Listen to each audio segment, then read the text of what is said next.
Siz ham rus tilida o'nlab kino ko'rsangiz ham gaplarni hali ham tushunmayapsizmi? Demak, siz eng katta xatoni qilayotgan bo'lishingiz mumkin.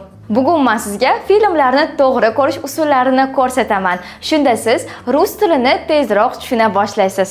Ko'pchilik shunaqa o'ylaydi. Men shunchaki ko'p film ko'rsam, rus tilini o'rganaman. Lekin haqiqat shundaki, agar sizda to'g'ri usul bo'lmasa, film faqatgina vaqt o'tkazish uchun bo'lib qoladi. Shuning uchun men bugun sizga 5 ta juda ham oddiy, lekin samarali usullarni ko'rsataman. Birinchi navbatda o'z darajangizga mos filmlar ko'ring. Eng katta xatolardan biri bu juda ham qiyin filmlar tanlash. Misol uchun, tarixiy filmlar yoki juda ham tez gapiriladigan filmlarni ko'rish. Agar daraja past bo'lsa, miya hamma gapni tushunmaydi. Natijada odam charchaydi va qiziqishi yo'qoladi. Shuning uchun filmlarni o'zingizning darajangizga mosni tanlashingiz juda ham muhim. Qanday film tanlash kerak?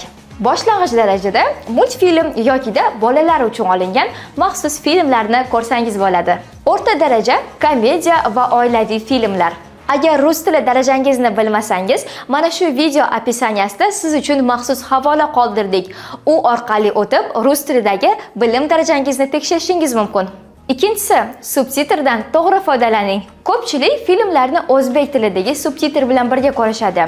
Bunda miya faqatgina tarjimani o'qiydi, rus tilini esa eshitmaydi. To'g'ri usul rus tilidagi subtitr bilan ko'rish. Unda qanday ko'rish kerak? Avval subtitr bilan ko'ring, keyin esa subtitrni o'chirib, eshitib tushunishga harakat qiling. Uchinchisi, pauza qiling va so'zlar bilan ishlang. Shunchaki film ko'rishni o'zi yetarli emas, faol bo'lish kerak.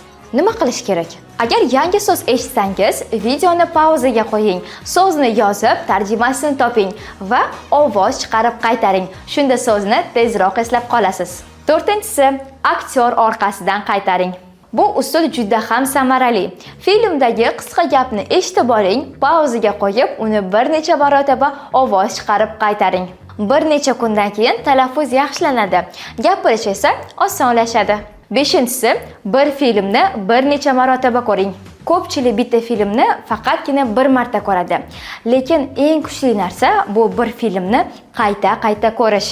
Birinchi marta tomosha qilganingizda syujetni tushunasiz. Ikkinchi marotaba so'zlarni eshitasiz. Uchinchi marta esa gaplarni to'liq tushunishni boshlaysiz.